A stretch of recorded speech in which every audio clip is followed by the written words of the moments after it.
Merci, Monsieur le Président. Je vous remercie de m'avoir donné l'occasion de rendre hommage à notre maître, Madame Haj Khalifa, qui rejoint notre congrès pour la première fois et vient à Marrakech. À ce propos, je voudrais faire une petite présentation brève pour son parcours long et riche. Je voudrais faire ça, c'est surtout pour les jeunes médecins, bien sûr. Les anciens professeurs de faculté de médecine de Casablanca. Il s'est orienté très tôt vers la neuropédiatrie et la prise en charge des autistes. Ancien chef de service de la pédiatrie 3. C'était un grand service, où il y avait plusieurs spécialités. Il y avait donc la neurologie, la rhumato, la néphrologie, la gastro-entéro, l'hémato-oncologie.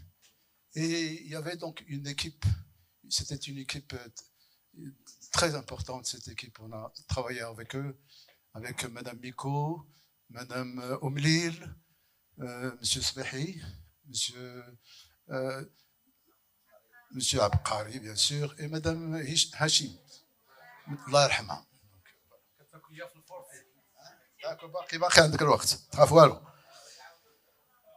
Alors, pour Madame Haj Khalifa, donc, elle s'est distinguée par son engagement dans nombreuses sociétés scientifiques et associations, notamment.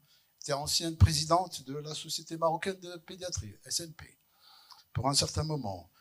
Elle était présidente du Comité marocain des maladies lysosomiales, membre fondateur en 1985 et présidente de l'Association marocaine d'aide d'enfants à la famille. Elle était médaillée par l'OMS pour ses services rendus à l'enfance marocaine. Elle a eu aussi le prix maghrébin de pédiatrie dans la prise en charge des hémophiles. Elle est toujours, comme vous la voyez, elle est toujours active. Elle fait donc des rencontres, des animations. Alors, pour Madame, vous êtes أستاذة ديالنا قريتينا علمتينا وتستحقي كل تقدير.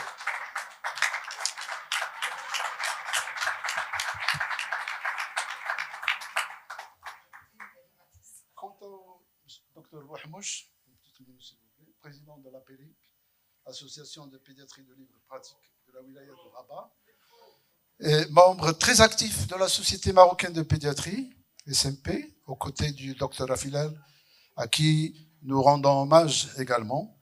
La SMP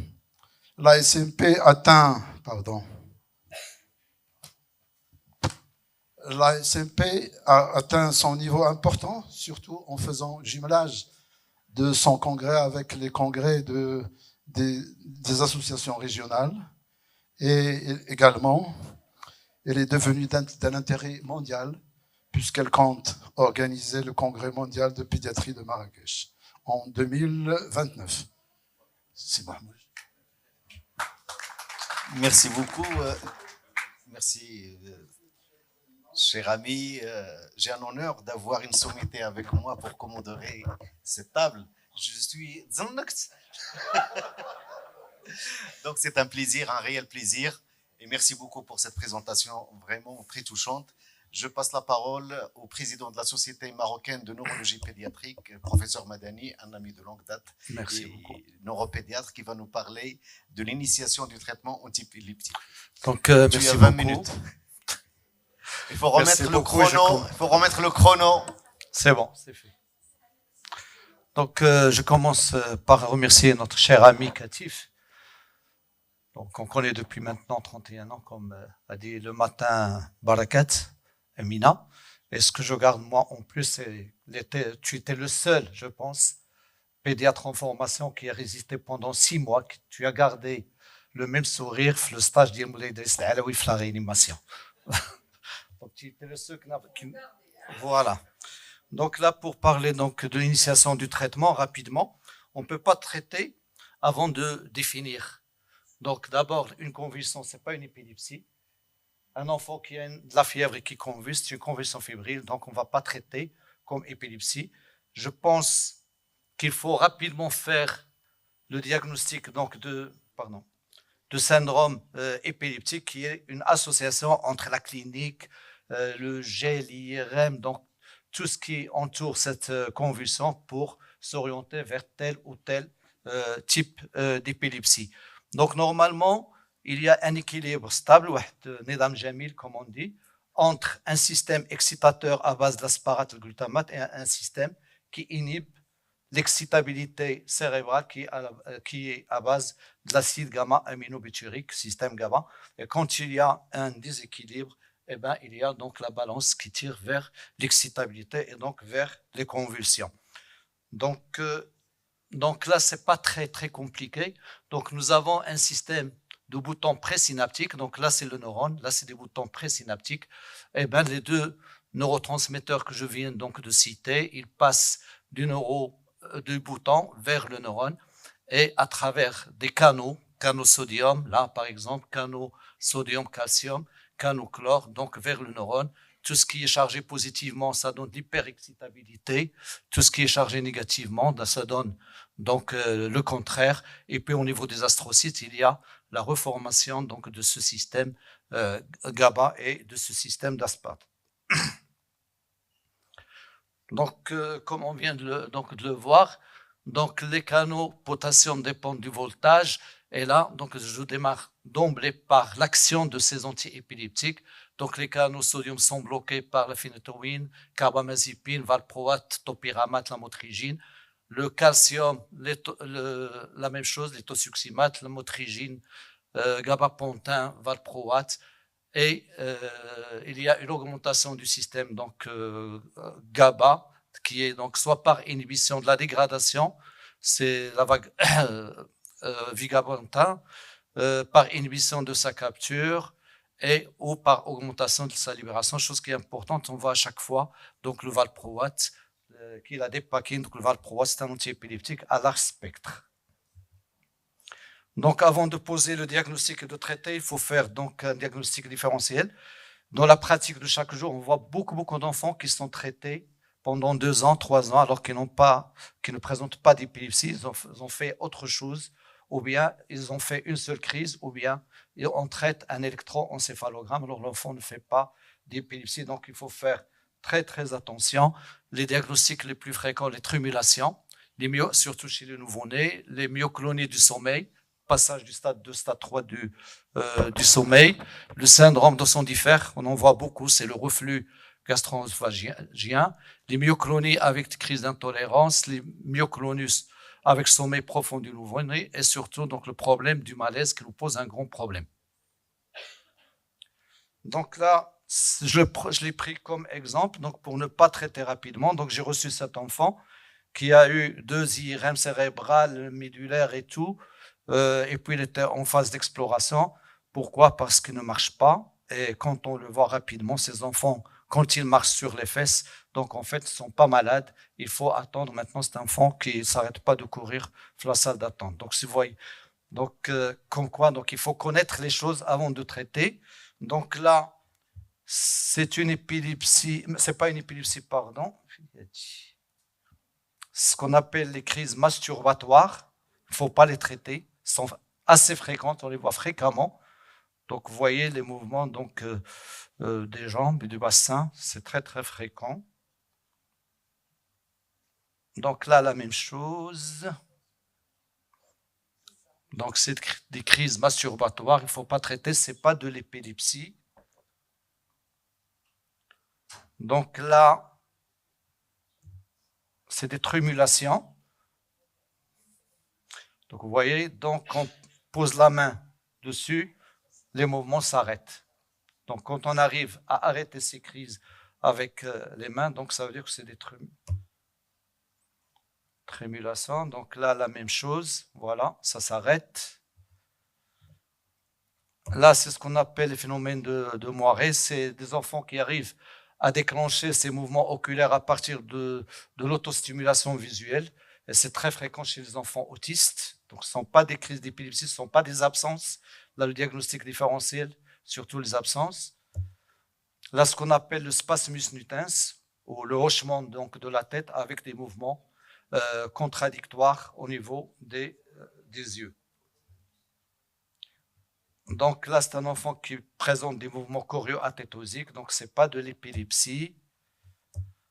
Là, c'est le syndrome de Sandifer. Donc, il va faire, observez bien sa bouche. Donc, il va faire une petite régurgitation. Voilà. Donc, ça, c'est un reflux. Voilà. Avec même des mouvements des yeux, vous avez vu. Donc, ça fait penser à une épilepsie. La même chose ici. Voilà. Donc, ça, c'est un reflux massif. Donc, ce n'est pas de l'épilepsie. Ces enfants, le plus souvent, ils viennent déjà avec un anti-épileptique. Donc ça, c'est une petite fille que je suis depuis la naissance. C'était tout à fait normal.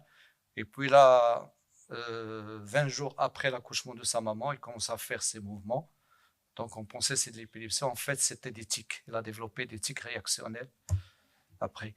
Donc les 5 étapes rapidement. Donc quand on a un enfant qui fait une crise, il faut tout d'abord décrire le phénomène, le type de crise, épilepsie partielle, épilepsie généralisée, essayer d'avoir un syndrome, les étiologies et puis les comorbidités.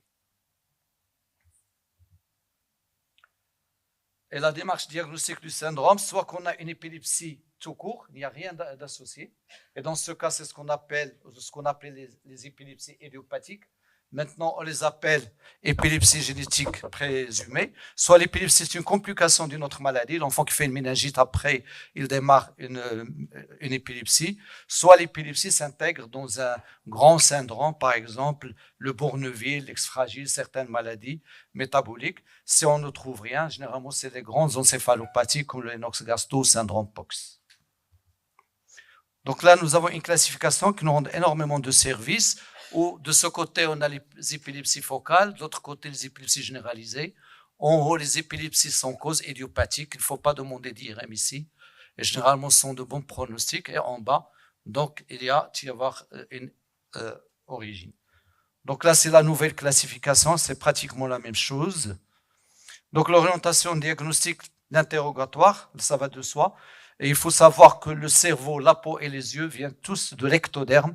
Donc, le plus souvent, on trouve des atteintes associées. Par exemple, ici, donc, dans le Sturge-Weber, on trouve un angiome oculaire et un angiome cérébral. Bourneville, tache achromique au niveau de la peau, au niveau de l'œil, au niveau du cerveau. Le von Licklinghausen, la même chose, donc atteinte cutanée. Donc, il faut toujours examiner l'enfant et examiner la peau, c'est très important. Donc l'électroencéphalogramme, j'insiste sur le sommeil. Un EEG sans sommeil, ça vaut rien dire. Il ne faut pas le lire, il ne faut pas l'accepter. Parce que pendant le sommeil, le cerveau sécrète de l'acétylcholine, ce qui fait aérer le EEG. Donc on peut l'interpréter en cas de veille, donc on ne peut rien voir ici. Donc c'est très important. Il faut faire aussi la stimulation lumineuse intermittente et l'hyperpnée. Donc là, il y a certains enfants qui font de l'épilepsie photosensible. Et en 97, environ 700 enfants en même temps sont venus au Japon aux urgences pour des crises d'épilepsie. Donc ces enfants étaient en train de voir le fameux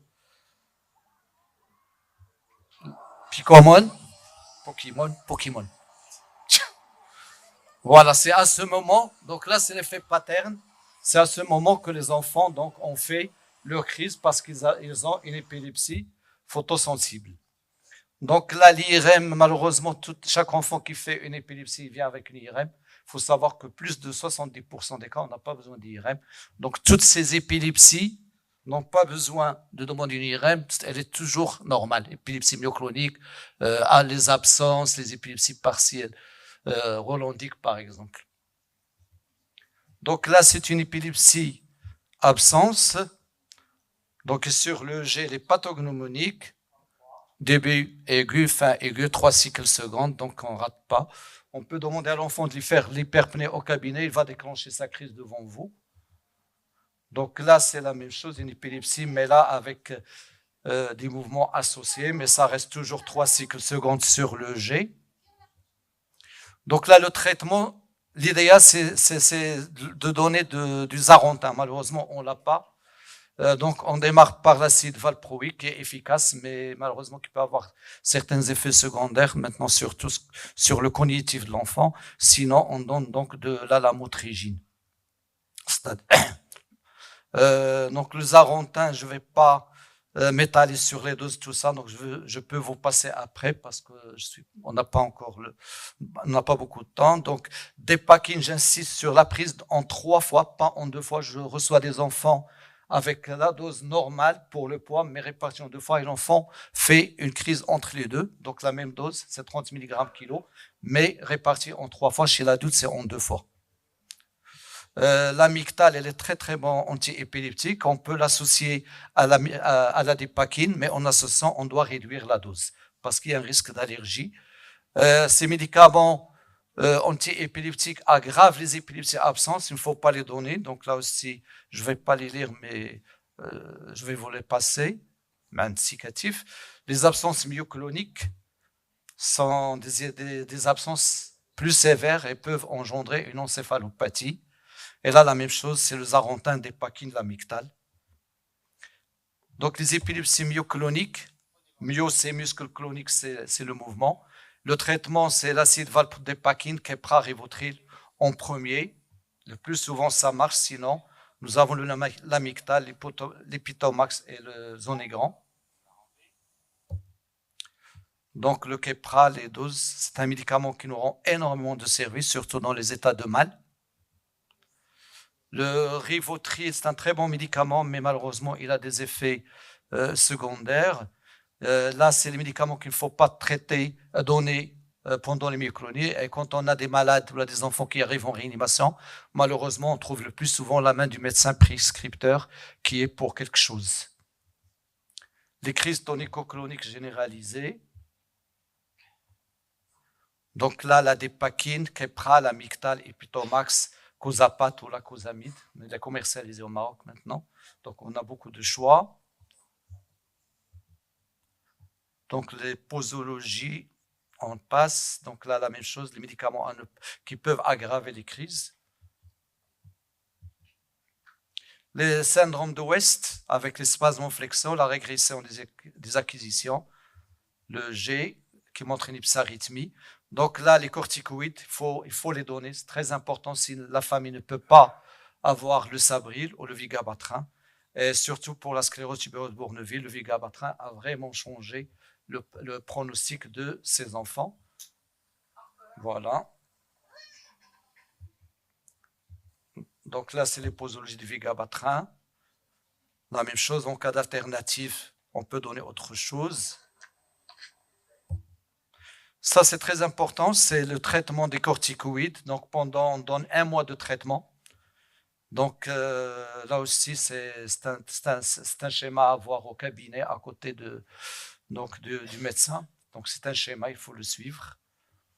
Pour les crises paroxystiques rholondiques, c'est l'épilepsie la plus fréquente chez l'enfant. Elle survient pendant le sommeil et les crises sont activées par le sommeil. C'est pour cette raison que le G de sommeil est très, très important. Donc, c'est des crises partielles, mais qui sont... avant, on disait qu'ils sont bénignes. Maintenant, on s'est rendu compte que ces épilepsies peuvent atteindre le cognitif de l'enfant. Généralement, la dépakine est un bon traitement, mais si elle résiste au traitement, si on commence à avoir des problèmes cognitifs, il faut demander le Sultiam, l'Ospolot, et le commercialiser en Allemagne et en Suisse. Mais c'est un très très bon médicament. Donc des fois, on donne le régime cétogène, stimulateur du nerf vague. J'ai une vingtaine d'enfants qui ont ce stimulateur. Donc ça donne de très très bons résultats. Des fois même un traitement neurochirurgical. Le syndrome POX, pointe en continu de sommeil, le G tout à fait normal. Dès que l'enfant s'endort, on commence à avoir donc ces polypointes. Et si l'enfant garde tout ça, donc il va perdre le langage, il va perdre la scolarité. Et on va passer à une encéphalopathie. Donc là, c'est un traitement corticoïde de 21 mois. Et là aussi, vous avez un diagramme qu'il faut suivre. Syndrome de Dravet, c'est les convulsions fébriles et sans fièvre et qui commencent très très tôt chez l'enfant et qui, non traité, évolue vers une régression psychomotrice. Donc il faut penser à ça, un enfant qui fait des convulsions fébriles prolongées, qui qui tombe en réanimation, qui fait quelques crises sans fièvre, il faut penser au syndrome de Dravet, valproate, urbanil, diacomite, traitement de choix. Les médicaments qui aggravent sont en bas. Syndrome de 12, c'est les crises myocloniques astatiques. Donc, il va faire une myoclonie, puis il va perdre. Voilà. Donc, ces enfants vivent généralement avec des casques. Ils viennent, de toute façon, on pose le diagnostic, donc on les voit. Ils ont un front tout à fait balafré avec beaucoup de cicatrices. Donc, le traitement, vous voyez, donc l'acide l'adépakine, donc nous rend énormément de services. Pardon. Donc là, on arrive plus souvent au régime cétogène et des fois même au nerf vague. Syndrome de Lennox-Gastaut, c'est une encéphalopathie. Un syndrome de West non traité va devenir un Lennox-Gastaut. Lennox-Gastaut, c'est une encéphalopathie très très sévère. La particularité, c'est que l'enfant fait tous les types de crises. Myoclonie, absence, tonico-clonique généralisée. Généralement, c'est difficile à traiter. Mais maintenant, avec le régime cétogène, avec la stimulation du nerf vague, on commence à avoir de bons résultats. Donc, vous voyez, les EEG sont différents. Donc là, le traitement, le plus souvent, on donne 2-3 traitements en même temps, mais on passe de l'un à l'autre. Donc maintenant, le cannabidiol qui est commercialisé au Maroc, il module l'excitabilité neuronale, il agit sur plusieurs cibles, il a des effets secondaires, peu de somnolence quand même. Et puis en association, à partir de 2 ans, donc les formes suivantes d'épilepsie, on leur donne le syndrome de Dravet, Lennox-Gastaut et la sclérose tubereuse de Bournevis s'ils résistent au Sabril. Donc l'efficacité a été démontrée dans plusieurs types donc, de crises. La posologie, on va doucement jusqu'à 10 à 20 mg par kilo. On commence par des petites doses. Traitement chirurgical, donc des fois ils nous rendent service, surtout dans les encéphalopathies. La diète cétogène, très très importante. Personnellement, j'ai plus de 50 enfants sous ce régime et on a des résultats très très très importants. C'est un régime qui est très faible en glucides, riche en graisse et modérément riche en protéines. La stimulation vagale, donc on stimule le nerf vague. Là aussi, on arrive à traiter 50 à 60% donc des épilepsies rebelles partielles. Donc, conclusion, il faut avoir un diagnostic sûr. Faire le diagnostic syndromique pour savoir qu'est-ce qu'on traite et comment traiter. Connaître les médicaments aggravants, c'est très très important. Maintenant, on a l'intérêt de la vidéo et on peut faire l'échange donc par WhatsApp pour des avis. Donc là, vous avez mon portable, marhaba. Et je vous remercie.